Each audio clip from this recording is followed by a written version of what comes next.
ज्योतिष क्या है, ज्योतिष क्या नहीं है, इसकी ऑथेंटिसिटी क्या है, इसकी एक्यूरेसी क्या है, ऐसे कुछ बेबाक से प्रश्नों का बेबाकी से उत्तर जानने का प्रयास करेंगे। नमस्कार, मैं हूं सचिन, नक्षत्र मास्टर्स में आपका स्वागत है। आज मेरे साथ है मिस्टर अमित, जो पेशे से तो एक इंजीनियर हैं, लेकिन पैशन से एस्ट्रोलॉजर हैं। ये पढ़ाते भी हैं, रिसर्च स्कॉलर हैं। आज मेरी ऐसी उम्मीद है, मेरा ऐसा भरोसा है, मेरा ऐसा विश्वास है कि आपके और मेरे जितने भी प्रश्न हैं, उन सभी प्रश्नों का उत्तर हमें मिलेगा। अमित भाई, तैयार हो आप? मैं बिल्कुल तैयार हूँ आपके क्योंकि सवाल मेरे सवाल बिल्कुल एकदम डायरेक्ट होंगे और डायरेक्ट जवाब चाहिए मुझे। हाँ बिल्कुल तैयार हूँ। आपके सवाल डायरेक्ट तो जवाब भी डायरेक्ट बिल्कुल मिलेगा बिल्कुल आपको। बिल्कुल। तो मेरा अमित भाई पहला सवाल है कि ज्योतिष क्या है? ज्योतिष क्या है? क्या है ज्योतिष? ज्योतिष एक डिवाइन साइंस और आर्ट है जो हमें अंधेरे से उजाले की तरफ लेके जाती है। अच्छा। अंधेरा किस चीज को बताता है? अज्ञानता को, या परेशानियों को, या दुखों को। और उजाला किस बात का प्रतीक है? ज्ञान का, सुख का, सॉल्यूशन का। तो ज्योतिष हमारे दुखों को सुखों में बदलने के लिए एक साइंस है, एक आर्ट है जो हमें गाइड करती है सही कर्मों से जोड़ने के लिए। ये एस्ट्रोलॉजी है एक लेमन लैंग्वेज में, अगर आपको बताऊं तो। अच्छा, तो फिर अमित भाई ज्योतिष क्या नहीं है फिर? ज्योतिष क्या नहीं है? ज्योतिष जो आजकल चल रहा है, ब्लफ जो चल रहा है, रेमेडीज के नाम पर आपका जीवन बदल देने का नाम जो है, वो ज्योतिष नहीं है। अच्छा। आपको एडवाइज करना ज्योतिष नहीं है, आपको काउंसिल करना ज्योतिष नहीं है, आपको गाइड करना ज्योतिष है। इनमें फर्क है। और आपको सिमिलर से लग रहा है? सिर्फ प्रेडिक्शन ही देना ज्योतिष नहीं है बेसिकली। प्रिडिक्शन पार्ट तो है ही, गाइड करना वही है कि लाइट कहाँ जा रही है। सबके कर्म आज अलग अलग है ना, तो जहाँ पे लाइट गिरेगी, लाइट गिरने का मतलब ये है कि आपके जो कर्म है वो कहाँ पे अलाइन हो गया। अच्छा, तो वो ज्योतिष है। आपको अलाइन करने का नाम ज्योतिष है, आपकी एनर्जीज को अलाइन करने एनर्जीज को अलाइन करने का नाम ज्योतिष है। हाँ, कर्मों का अलाइन, कर्मों को अलाइन। अगर मेरे जो कर्म है, मैं क्या अच्छा कर सकता हूँ, मेरी यात्रा क्या है, मेरी यात्रा को सही डायरेक्शन में लेके जाने का नाम नेविगेशन होता है। जैसे अच्छा। कि मेरी यात्रा वहां तक है, तो वो नेविगेटर की तरह काम करता है। ज्योतिष चलना आपको ही है, आपको बता सकते हैं कि आपको चलना है। रास्ते की जो दिक्कतें हैं वो आपको झेलनी है। ट्रैफिक जैम है तो आपको दिक्कत आएगी, पेट्रोल कम है, ज्यादा है, वो वरीज है, वो अगेन आपकी जर्नी है वो। अच्छा, तो ये क्या सच में काम करते हैं? हाँ बिल्कुल काम करता है। एस्ट्रोलॉजी बिल्कुल काम करती है, डिवाइन साइंस है, करती है काम।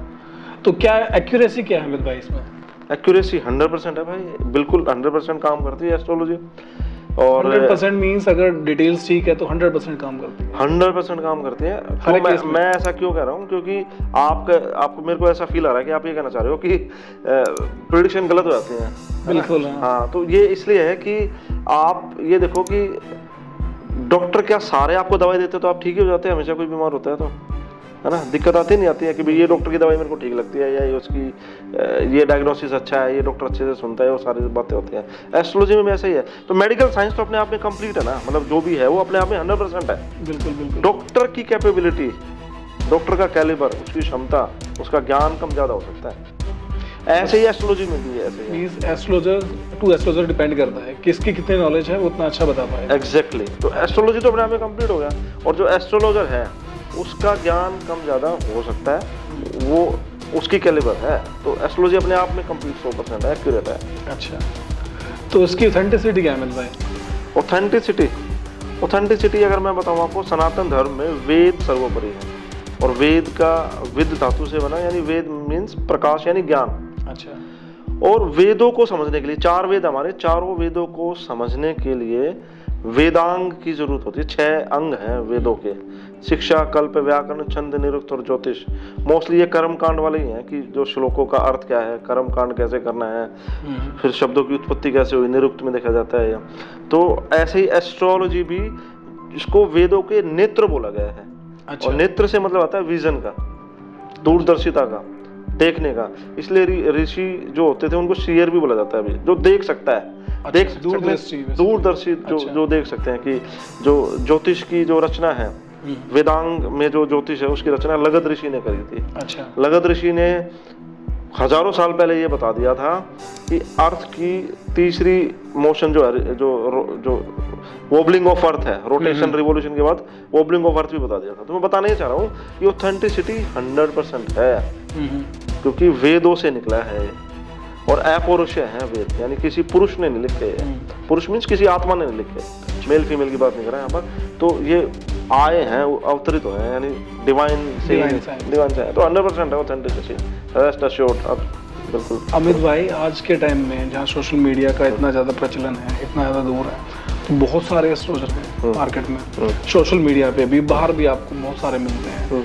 तो एक सही ज्योतिषी की, सही एस्ट्रोलॉजर की हम कैसे पहचान करेंगे? सही एस्ट्रोलॉजर की पहचान, तो पहली बात तो ऐसा नहीं करना है कि वो दिखता कैसे है, चलता कैसे है, बैठता कैसे है, वो कोई पहचान नहीं है। नहीं, बिल्कुल ठीक। वो अलग सा ही हो जाता है कि वो अगर उसने रुद्राक्ष की माला पहनी है या टीका वैसा लगाया है, तो पाखंड वाली बात हो जाती है। पाखंड नहीं, वो उनका पहनावा हो सकता है, मैं पाखंड नहीं कह रहा, लेकिन ये सिर्फ पहचान हो जाना कि ऐसा एस्ट्रोलॉजर हो सकता है, वो गलत है।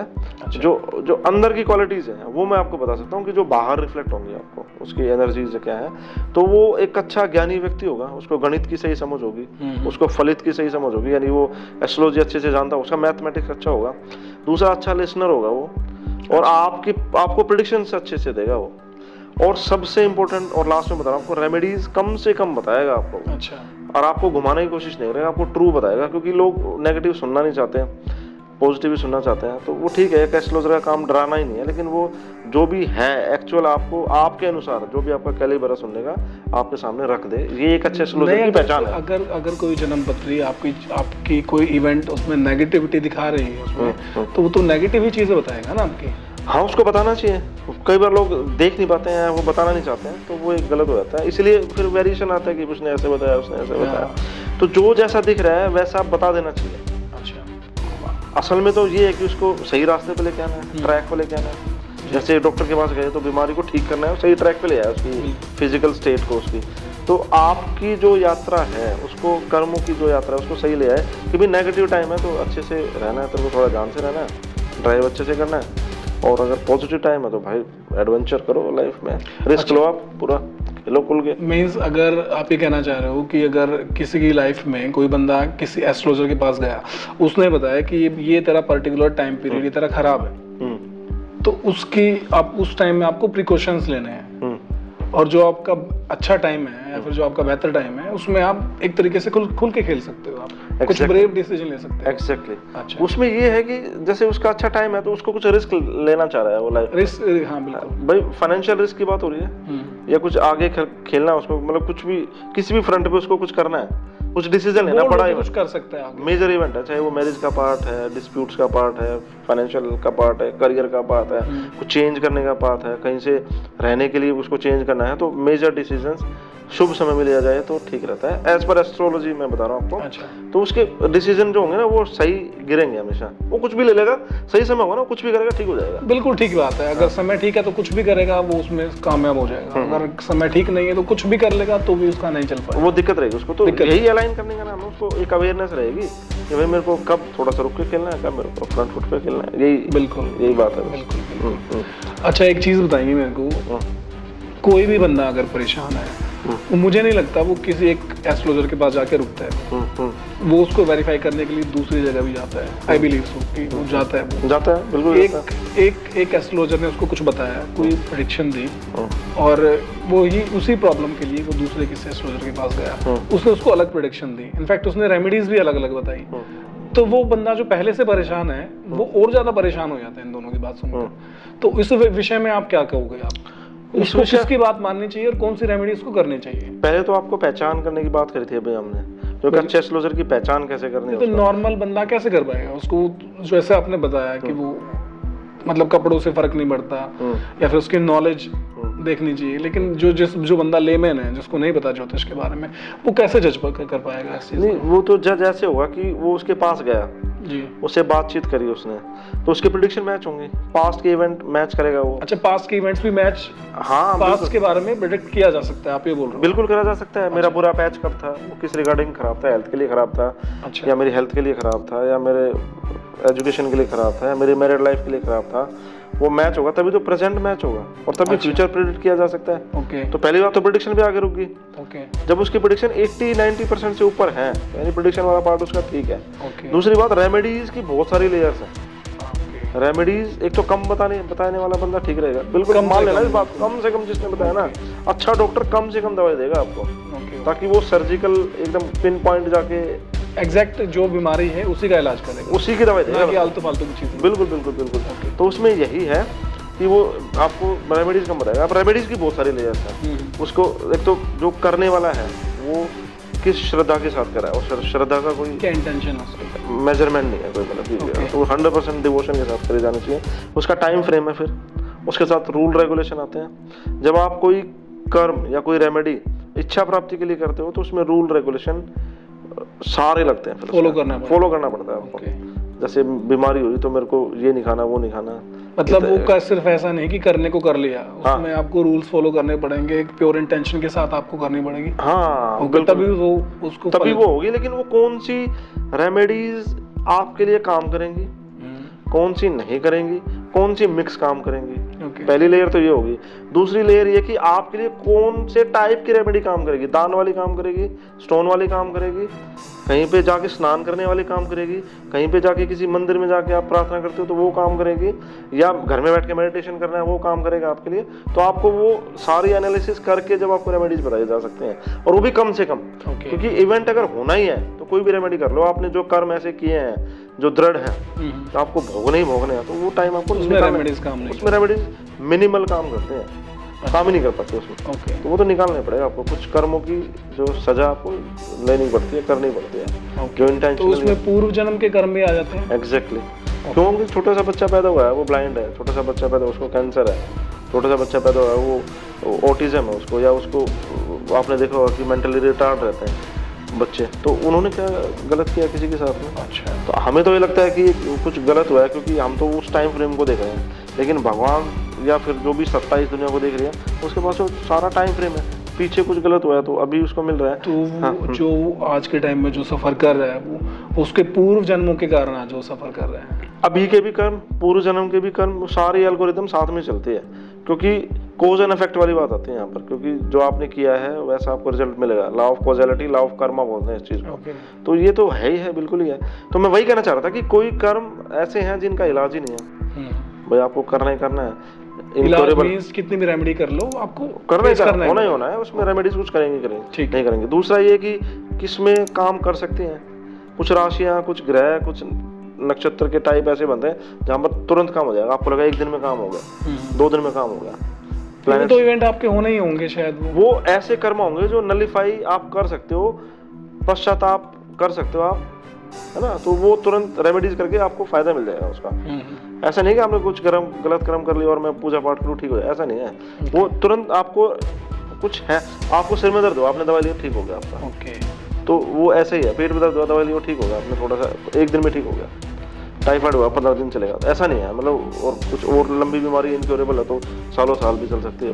तो ऐसा ही है, इतना पेशेंस हमारे में होता नहीं है, और रेमेडी छोड़ देते हैं, फिर लगता है कि एस्ट्रोलॉजर ने गलत बताया। तो यहाँ पर एस्ट्रोलॉजर का रोल भी, और रेमेडी सही होना, ये आप तो खुद ही बता पाएंगे मेरे को आराम हुआ है नहीं हुआ, और उसके लेयर्स मैंने आपको बताया दिए, टेक्निकल पार्ट क्या पीछे उसका। तो वो अच्छा अमित भाई, कार्मिक रेमेडीज पे क्या टेक है आपका? ये रेमेडीज वो रेमेडीज हैं जो सबसे ज्यादा इफेक्टिव होते हैं।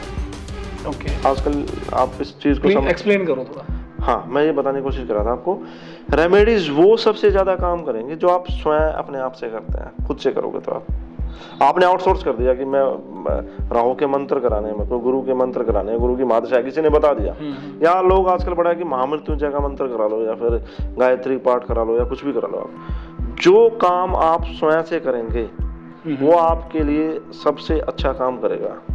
क्यों काम करेगा? क्योंकि आप इन्वॉल्व हो उसके अंदर, फिजिकली इन्वॉल्व हो, इमोशनली इन्वॉल्व हो, मेंटली इन्वॉल्व हो। अच्छा, तो वो कार्मिक हो गया, आपने खुद से किया, वो खुद के द्वारा किए गए कर्म जो होंगे। दूसरा इसमें क्या है कि लाइफस्टाइल से चेंज करने वाली जो रेमेडीज होंगी, जो लाइफस्टाइल चेंज करने वाली रेमेडीज होंगी, सुबह उठना है सूर्योदय से पहले। अच्छा, जब दुनिया सो के उठेगी तब तक आपके सारे काम हो चुके होंगे मेजरली, तो आप दुनिया से 3 घंटे आगे चल रहे हो। अच्छा, वो लाइफस्टाइल वाली रेमेडीज होगी। उसके बाद आपको जो आप सूक्ष्म तल पे आप अपने लिए कुछ करते हो, वो वाली रेमेडीज होगी। जैसे आप मेडिटेशन करते हो तो आपकी इनर बॉडी जो है, आपके जो प्राणमय कोश, मनोमय कोश, विज्ञानमय कोश, तो वहां तक हीलिंग जाती है आपकी। आई बिलीव ये जो मेडिटेशन वाली रेमेडी है, ये तो आई थिंक सबके लिए काम करती होगी शायद। बिल्कुल सभी के लिए काम करती है, और स्पेसिफिकली राहु देव के लिए बहुत ज्यादा काम मेरे करती लिए है, भी करेगी। सबके लिए करेगी, आपके लिए भी करेगी, मेरे लिए भी करेगी। लेकिन आज का टाइम राहु का, आपने बोला था कि ये सोशल मीडिया वाले गुरु और ये सब राहु के देने हैं। तो राहु क्या करता है, इल्यूजन मतलब देता है। कैसे, प्लीज आप एक्सप्लेन करो इसको। कैसे हाँ social मैं media राहु मैं से बताता connected हूँ। है? जैसे सोशल मीडिया आज का जो कल युग है और जो इलेक्ट्रॉनिक युग है, ये राहु के अधीन ही आता है, राहु देव के अधीन ही आता है। पूरा जो इल्यूजन क्रिएट हो गया, जो अच्छा, जो भी भ्रम की स्थिति जो रहती है। भ्रम की स्थिति कह लो, या फिर आप जो इतना ज्यादा मशीनी युग जो आ गया, अच्छा, ये वाला पार्ट इसके अंदर आया। फिर राहु देव क्या इल्यूजन का कारक है। अब इल्यूजन क्या है, जो है नहीं वह दिख रहा है। ओके, उससे क्लैरिटी कब आ सकती है आपको, जब आप ध्यान से देखोगे, ओके, ध्यान से देखोगे। मतलब ध्यान करेंगे और ध्यान से देखेंगे। हाँ, मैं देखने वाली चीज से रिलेट कर रहा हूँ उसको, कि ध्यान से देखना यानी ध्यान करना। आप कंफ्यूजन वाली स्टेट में हो, राहु कंफ्यूजन का भी कारक है। बिल्कुल, हाँ। तो जब कंफ्यूजन है, तो कंफ्यूजन को दूर करने का क्या कर्म है, आपको मेडिटेशन करना है, आपको ध्यान करना है। आपकी जो चॉइसेस हैं उनको कम कर दोगे आप, अपने आप ही कम हो जाएंगे, नैरो डाउन हो जाएंगी चीजें कि मेरी ये चॉइस है मेरी। तो चॉइसलेस अवेयरनेस बोलते हैं इस चीज को, तो वो मेडिटेशन से आ जाती है वो। तो राहु के लिए बड़ा अच्छा है। और अभी चूंकि राहु का टाइम चल रहा है, तो सभी के लिए अच्छा है भाई। महादशा बृहस्पति की हो सकती है, केतु की हो सकती है, सूर्य की हो सकती है, चंद्रमा की हो सकती है। लेकिन टाइम ओवरऑल जो सिनेरियो चल रहा है, जो जिसको एनवायरनमेंट बोलते हैं, वो राहु देव का ही है। जो पोल्यूशन वाला काम है वो राहु देव का ही है। चारों तरफ पोल्यूशन है, इंडस्ट्रियल रिवोल्यूशंस के कारण मशीनी युग है, तो पोल्यूशन है वो राहु के कारण ही है। तो पोल्यूशन कब बढ़ सकता है, जब शुद्ध हवा ज्यादा आएगी, तो वो जीव कारक बृहस्पति देव की बात होगी। तो यहाँ पर आपको मेडिटेशन सबके लिए हेल्प करता है। तो मीन्स अगर मैं बताऊं सबको कि अगर आप लोग भी मेडिटेशन करोगे तो सबके लिए बेनिफिशियल रहेगा। बिल्कुल भाई, आजकल तो बहुत बिक भी रहा है। तो बिकने की बात नहीं है, मतलब सोशल मीडिया की बात कर रहा हूँ मैं। आप खुद से भी कि जो भी आपके इष्ट देवता हैं उन पे ध्यान कर सकते हो, उनकी विजुअलाइजेशन कर सकते हो, या आप श्वासों पे ध्यान कर सकते हो। वो कोई भी मेडिटेशन हो आप कर सकते हो। ये ज्योतिषीय रेमेडी ही है ना। तो ये आप कर सकते हो इसको। ये किसी धर्म संप्रदाय से लेना देना नहीं है इसका, देश काल से लेना देना नहीं है इसका।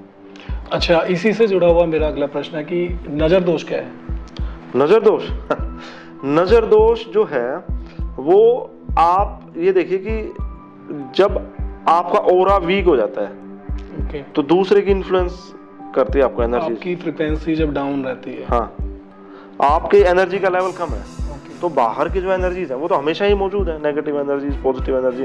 तो आपका जो लेयर कमजोर हुई, पॉजिटिव लेयर कमजोर हुई, तो नेगेटिव एनर्जीज ने आपको अटैक कर दिया। यही है। अब नजर में क्या हुआ कि आपका ऑरा सबसे प्योर जो रहता है, छोटे बच्चे का रहता है, छोटा बच्चा जो रहता है उसका ऑरा बड़ा प्योर रहता है। प्योर मीन्स वो सही गलत में फर्क नहीं कर पाता, या स्ट्रॉन्ग नहीं, उसकी शील जो है वो स्ट्रॉन्ग नहीं है, तोड़ नहीं पाती उस चीज को, रिफ्लेक्ट नहीं कर पाती, तो उनको नजर ज्यादा लगती है। तो नजर का लगने का मतलब क्या हो गया, अग्नि तत्व कम होगा उनके अंदर, फायर एलिमेंट कम होगा। फायर क्या है, आपकी ऊर्जा को बताती है, जलाने की क्षमता आप समझ सकते हो, और आपके जीवन शक्ति को बताती है। जैसे जठराग्नि पेट की अग्नि है, तभी फूड जलेगा। हमारे हर सेल में आग लग रही है, तो अग्नि है वो। जब वो कमजोर होगी तो पेट गड़बड़ हो जाएगा, या मैं बोलता हूँ कि आपका ओरा वीक हो जाएगा। हम क्या करते हैं फिर, बाती को उतारते हैं, तो वो अग्नि तत्व ऐड करना होगा। ये काम करती है, बिल्कुल परसेंट काम करती है, 100%। इसको अगर आप आगम शास्त्रों में देखें, जो तंत्र वाले शास्त्र, शाक्त वाले जो शास्त्र हैं, अच्छा, जो शैव को मानते हैं, शिव को मानते हैं, अच्छा, तो उसमें ये आता है, भूत शुद्धि बोलते हैं इसको। भूत शुद्धि हमारे पंच महाभूत है ना। अर्थ एलिमेंट है, वाटर एलिमेंट है, फायर एलिमेंट है, एयर एलिमेंट है। तो उसमें जो त्राटक जो करते हैं वो फायर एलिमेंट ही तो है। अच्छा, अग्नि ऐड करते हैं उसके अंदर। अग्नि को देखते हो तो अग्नि एलिमेंट को बैलेंस कर रहे हो आप अपने अंदर। ऐसे अर्थ एलिमेंट का है, ऐसे वाटर एलिमेंट का है ना। तो ये ऐसे काम करता है। तो ये साइंटिफिक है। हमें लगता है कि ये टोटका है, टोना है, ऐसा कुछ भी नहीं है। ये फायर एलिमेंट ऐड करना है। अगर हम घर में करें तो वो टोना टोटका लगता है, और वो जब आप कहीं रिट्रीट में जाके 15 दिन के वहाँ पे करते हो तो बड़ा फैसिनेटिंग लगता है। जो घर पे हवन वगैरह परफॉर्म करते हैं तो वो भी सेम काइंड ऑफ रहता है। हाँ, अग्नि की जो बात है ना, तो अग्नि ऋग्वेद में सबसे पहला शब्द है अग्नि। अच्छा, अग्नि का इतना महत्व है। अग्नि एक तरह का मैसेंजर है इस वर्ल्ड से उस वर्ल्ड तक। तो पहले सतयुग में तो बहुत ज्यादा यज्ञ होते थे, तो जो हमारी जो बात, हमारी जो रिक्वेस्ट, हमारी जो प्रेयर्स, हमारी जो प्रार्थनाएं, हमारी जो विश देवताओं तक पहुंचाने के लिए अग्नि का सहारा लिया जाता था। यानी यज्ञ का सहारा लिया जाता है। तो वो सेम चीज़ है, आपने सही बात बोली है, वो सेम चीज़ है वो। जैसे घर में कई बार ग्रह क्लेश हो जाता है, अशांति रहती है, तो उन केसेस में हमें हवन कर लेना चाहिए मतलब? नहीं, हवन का ओवरऑल लेना देना है। अच्छा नवग्रह शांति बोलते हैं उसको, तो साल में एक बार तो जरूर कराना चाहिए। अच्छा। तो उसमें क्या होता है कि हर जगह ऊर्जाएं तो हर जगह है ना, हाँ हमारे अंदर भी है, और मेरा जो एक्सपेंड करने वाला जो एरिया जहाँ पे मैं रहता हूँ, जहाँ पे मैं सोता हूँ, जहाँ पर मैं खाना खा रहा हूँ, या मेरे पूरे घर में बेसिकली आपका लिविंग जो एरिया है। लिविंग जो एरिया है, तो वहाँ पर भी प्लैनेट्स की अपनी पोजीशन होती है, सारी विद्याएं इसी से कनेक्टेड हैं, तो हवन कराना चाहिए। यूजुअली ग्रह कलेश क्या, आपके स्वास्थ्य और सारी चीज़ों से लेना देना है उसका। इनफैक्ट मतलब मैं ये मान के चल रहा हूँ कि आप एक्सरसाइज कर रहे हो, अच्छा खाना खा रहे हो, तो स्वास्थ्य भी अच्छा रहेगा आपका। अच्छा, तो हवन मतलब आपको करा लेना चाहिए हाँ, साल में? हवन बहुत अच्छी चीज़ है। अच्छी चीज़ है। हाँ हाँ हाँ। अच्छा अमित भाई, पामिस्ट्री और ज्योतिष को आप अलग अलग जानते हो या फिर एक ही? नहीं, मैं पामिस्ट्री भी जानता हूँ, मैं वास्तु भी जानता हूँ, अच्छा। मैं फेस रीडिंग भी जानता हूँ, अच्छा। और एस्ट्रोलॉजी भी जानता हूँ। अच्छा, आप मतलब सारी चीजें जानते हैं, आपने सीखा हुआ है? मैंने पढ़ा है सारा। हाँ, अच्छा, मेहनत करी है। तो ये सारी चीजें अलग अलग हैं या फिर एक ही ज्योतिष का सब अलग अलग पार्ट है ये? अच्छा, बहुत अच्छा सवाल पूछा आपने। मैं एलिफेंट के सामने खड़ा हूँ, ठीक है, मैंने उसकी सूंड को देख लिया कि भाई ये सूंड ही दिख रही है मेरे को साइड से तो कुछ नहीं दिख रहा। उसके कान मेरे को साइड से दिखेंगे, और मेरे को पेट उसका साइड से दिखेगा, उसकी पूंछ पीछे दिखाई देगी। तो ये ऐसे ही है, होलिस्टिक अप्रोच होगी। जो कंप्लीट आती है वो एस्ट्रोलॉजी है। अच्छा, यानी मदर है सबकी। ये इसके पार्ट्स हैं? ये इसके पार्ट्स हैं। अच्छा, अलग से पार्ट है, मतलब ऐसा कुछ नहीं है, लेकिन मैं बोल रहा हूँ मदर सबकी एस्ट्रोलॉजी ही है। अच्छा, और जो मैंने साइड से देखा तो पामिस्ट्री देखा, पीछे से देखा तो मेरे को वास्तु नजर आया। तो कंप्लीट पैकेज है। मैं बताना ये चाह रहा था आपको कि जिसको लग रहा है कि नहीं यही सत्य है, भाई ये सारा होलिस्टिकली देखना पड़ता है आपको, कि एस्ट्रोलॉजी, पामिस्ट्री, वास्तु और फेस रीडिंग जो सामुद्रिक शास्त्र से निकला, जो मैं बता रहा था आपको, पामिस्ट्री वहीं से निकला। तो ये होलिस्टिक अप्रोच के साथ ही आप देखते हो तो एक्यूरेसी बढ़ जाएगी। आपने शुरू में पूछा था कि क्या 100% है, तो आप इन चीज़ों को मिला के करोगे ना, तो एक नॉर्मल इंसान जो कोशिश करता है एस्ट्रोलॉजर बनने की, उसकी एक्यूरेसी प्रेडिक्शन के लिए बढ़ जाती है। अच्छा, अगर हम एक तरफ से ज्योतिष प्रेडिक्शन दें और दूसरा हम पाम देख के, आपका हाथ देख के प्रेडिक्शन दें, दोनों में सिमिलैरिटी रहेंगी या फिर अलग अलग? सिमिलैरिटी रहेगी, बिल्कुल सिमिलैरिटी रहनी चाहिए। तो इसमें फायदा ये भी है ना कि जैसे ट्विंस के किसी में फंस जाते हैं लोग, अच्छा, तो वहाँ पर पामिस्ट्री हेल्प करती है। फिंगरप्रिंट अलग है, आपका जो लाइन्स अलग है, दोनों भाइयों की बहनों की जो भी ट्विंस रहेंगे तो अलग रहती है, वो पता लग जाता है। तो जो आदमी के इनहेरेंट ट्रेट्स हैं वो पामिस्ट्री से बड़े अच्छे पता लग जाते हैं। अच्छा, उसके इवेंट कब होने हैं वो एस्ट्रोलॉजी से बड़े अच्छे पता लग पाते हैं। ओके, उसका कैसा ऑरा है फेस से बड़ा अच्छा पता लग जाता है सामुद्रिक शास्त्र के हिसाब से। और उसके घर की एनर्जीज कैसी हैं वो वास्तु से पता लग जाता है। अब ये डॉट सारे कनेक्ट करके, मतलब तीनों विधाएं, अगर मैं न्यूमरोलॉजी को भी ऐड कर दूं यहाँ पर, न्यूमरोलॉजी और टैरो भी शायद इसी। टैरो प्रश्न शास्त्र है, ये अलग से हो गए, ज्योतिष का ही पार्ट है। ज्योतिष का पार्ट नहीं है, ये वेस्टर्न कंट्रीज में ज्यादा फॉलो होता है। अच्छा। हमारे यहाँ पर हम जो इंडिया में जो करते हैं वो प्रश्न शास्त्र करते हैं। अच्छा। प्रश्न कुंडली बनती है, प्रश्न शास्त्र है अलग से, तो वो प्रश्न कुंडली के हिसाब से हम देखते हैं। उसमें कैसे करते हैं? किसमें? प्रश्न कुंडली। प्रश्न कुंडली। अच्छा, आपका कोई पर्टिकुलर क्वेश्चन है, आपका जो आप कोई भी पर्टिकुलर क्वेश्चन है कि क्या मेरा अभी प्रमोशन होगा या नहीं होगा, क्या मैं अभी वीजा लग जाएगा नहीं लग जाएगा, कोई एक स्पेसिफिक क्वेश्चन है, छोटा क्वेश्चन है। उसमें आपको डेट ऑफ बर्थ वगैरह की डिटेल्स नहीं, वो तो आप जब आए, अच्छा, तो नक्षत्र लेके आए आपको। अच्छा। और आप जो सवाल पूछ रहे हो वो नक्षत्र के पास ही उसका जवाब है। एक चार्ट, तो एक जो चार्ट जो बनेगा उस टाइम पे वो एस्ट्रोलॉजर डिकोड करके बता देगा आपको आंसर क्या। ये प्रश्न शास्त्र है ओवरऑल, मैं आपको ऊपर से बताता हूँ तो। और टैरो भी इसी सिद्धांत पे काम करते हैं। तो क्या ये एक्यूरेट होते हैं? ये पूरा 100% बड़ा। जैसे अमित भाई, जैसे मेरे पास मेरी बर्थ डिटेल नहीं है और मेरा कोई स्पेसिफिक क्वेश्चन है मेरा, तो मैं प्रश्न से उसका आंसर जान सकता हूँ? कोई जरूरत नहीं है डेट ऑफ बर्थ टाइम। अच्छा। प्रश्न कुंडली से आप जवाब दे सकते हो। जन्म पत्र से भी स्ट्रॉन्ग रिजल्ट आएंगे, डायरेक्ट रिजल्ट आएंगे। जैसे आप मेरे से शुरू में पूछ रहे थे ना कि डायरेक्ट सवाल डायरेक्ट जवाब, अच्छा, वही मिलने वाला है आपको। तो एक सवाल मेरा ये है कि मैं ज्योतिष नहीं जानता या फिर कोई भी बंदा एस्ट्रोलॉजी नहीं जानता, वो अपना चार्ट देख के कुछ जान सकता है अपने बारे में, जैसे सन शाइन या जोड़ेक वगैरह, इन सब से कितना पता लग पाता है?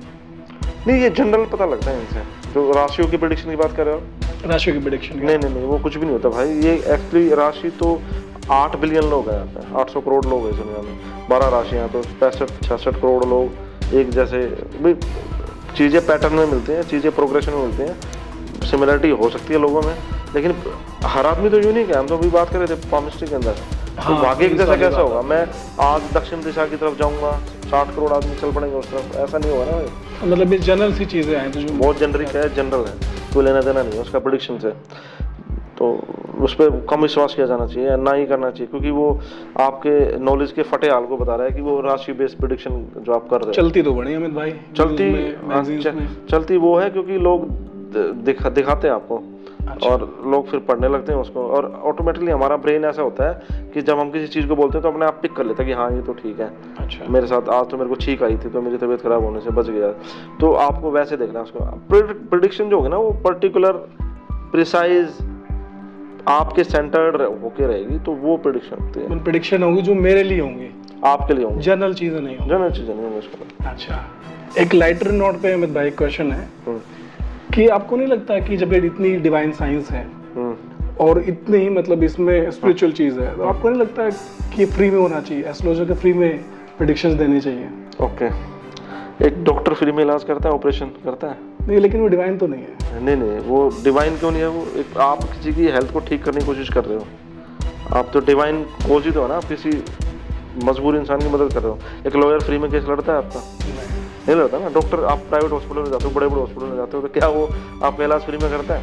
तो ये एस्ट्रोलॉजर से क्यों उम्मीद की जाएगी वो फ्री में कुछ प्रेडिक्शन करे? उसने अपनी लाइफ के काफ़ी साल इस विद्या को दिए हैं ग्रहण करने के लिए, और वो गृहस्थाश्रम में है। मैं ज़्यादातर एस्ट्रोलॉजर की बात कर रहा हूँ मैं, तो उसको धन संचय भी करना है, धन जोड़ना भी है, बच्चों की पढ़ाई के लिए करना है, अपने वेलबींग के लिए करना है, तो फ्री में एडवाइस क्यों ले? और लेना भी नहीं चाहिए दूसरे को, क्योंकि आप सर्विसेज ले रहे हो, ये टेंजिबल नहीं है, कुछ दिख नहीं रहा आपको, तो डॉक्टर का भी तो कुछ दिखता नहीं है ना, मतलब वो तो एडवाइस ही करता है आपको, और सर्जरी करता है, जरूरत होती है तो दवाई लिख के देता है, बाहर चले रहते हो आप, वहाँ पे आप फीस पे करते हो, बड़े से बड़े डॉक्टर के पास जाओ। तो एस्ट्रोलॉजी को भी हमें सही से समझने की जरूरत है, और फ्री में नहीं की जानी चाहिए एस्ट्रोलॉजी। क्यों करें फ्री में? नहीं की जानी चाहिए। ठीक है। और मैं सबको बोलूंगा भी फ्री में ना करें, चाहे आप उसको यूज नहीं कर सकते, चाहे डोनेट कर दें आप कुछ, और आपका इनकम का सोर्स है तो आप डोनेट कर दें, अदरवाइज फ्री वाला वर्ड तो होना नहीं चाहिए। फ्री की वैल्यू भी नहीं होती, आप फ्री की वैल्यू नहीं होती है। मैंने एक चीज़ ये सुनी है कि अगर आप फ्री में किसी से कंसल्टेशन ले रहे हैं तो वो एक बाहर चढ़ जाता है, ये क्या कंसेप्ट है उसका? ये बाहर चढ़ने वाला नहीं है, ये ट्रांजैक्शन की बात है। अच्छा, ट्रांजैक्शन की बात ये है कि मैंने आपको कुछ दिया तो आपको बदले में एनर्जी को कंज्यूम करने के लिए मेरे को देना चाहिए कुछ ना कुछ, तभी नलिफाई होगी ना वो एनर्जी, तभी वो जीरो होगी। अदरवाइज तो फिर तो बाहर चढ़ने वाली वर्ड यूज करोगे आपकी भाई, और वो हालांकि पैसे से तो नहीं उतर सकती वो चीज़, लेकिन आप जो है उसको एटलीस्ट दक्षिणा जो उसकी दे सकते हो, क्योंकि उसके इनकम का उसके अगेंस्ट आपको कुछ ना कुछ पे करना चाहिए। ऑब्वियसली फ्रूट लेके जाते हैं लोग, वो शुभता का प्रतीक है ना, वो फ्लावर लेके जाते हैं लोग, और फिर पैसे भी पे करते हैं वो, क्योंकि ये तो करेंसी वो है ना जो आपको जीने के लिए चाहिए, पैसे के बिना कुछ होता थोड़ी आज। तो फ्री वाला वर्ड ही गलत है अपने आप में। ठीक बात है। तो अमित भाई, बड़ा मज़ा है आपसे बात करके, और मैं उम्मीद करता हूँ कि अगली बार हम जल्दी मिलेंगे कुछ अलग सवालों के साथ, जैसे आपने आज बिल्कुल डायरेक्ट क्वेश्चंस के डायरेक्ट आंसर किए हैं। तो नेक्स्ट टाइम देखते हैं, मिलेंगे जल्दी से दोबारा, और कुछ और सवालों का जवाब जानने का प्रयास। बिल्कुल, ऑलवेज वेलकम, आप कभी भी आ सकते हो, कभी भी आप बोलोगे हम बात करेंगे इसके ऊपर, क्योंकि मेरा एक ही मैसेज है सभी के लिए कि एक तो इसमें यंग बच्चे आएँ, और जो पढ़े लिखे बच्चे हैं वो आएँ, और इस पर रिसर्च करें अच्छे से, ताकि जो ब्लफ करने वाली जो एलिमेंट है वो थोड़ा कम हो जाए, क्योंकि इसका सोर्स मैंने बता दिया आपको, है ना। आयुर्वेद के ऊपर कितना काम हुआ है, आज वर्ल्ड फेमस हो गया। ऐसे एस्ट्रोलॉजी भी वैसे ही है, जबकि आयुर्वेद तो उपवेद है, ये तो वेदांग है, ज्योतिष तो आयुर्वेद उपवेद है, धनुर्वेद और ये आयुर्वेद ये उपवेद है, वेदांग है, तो किया जाना चाहिए उसको। तो मेरा यही रिक्वेस्ट है सभी से। बाकी मेरे को भी अच्छा लगा, आपने बड़े डायरेक्ट सवाल पूछे, और मैंने भी कोशिश करी मैं डायरेक्ट जवाब दे पाऊँ। चलिए फिर मुलाकात होगी आपसे। बिल्कुल, thank you so much sir. दोस्तों, मेरा ऐसा विश्वास है, मेरा ऐसा मानना है, आपको ये हमारा पॉडकास्ट पसंद आया होगा, और अगर आप और भी इन डेप्थ में ये जानना चाहते हैं कि बाहर जो प्लैनेट्स हैं उनके सेंटर हमारे ब्रेन में कहाँ है, तो ये पॉडकास्ट का लिंक ऊपर दिया गया है आई बटन में, आप जाके वहाँ देख सकते हैं। मेरा ऐसा दावा है कि आपकी आंखें, आपके कान खुले के खुले रह जाएंगे जब एस्ट्रोलॉजी का अमालगेशन आप साइंस के साथ होते हुए देखेंगे। जय हो।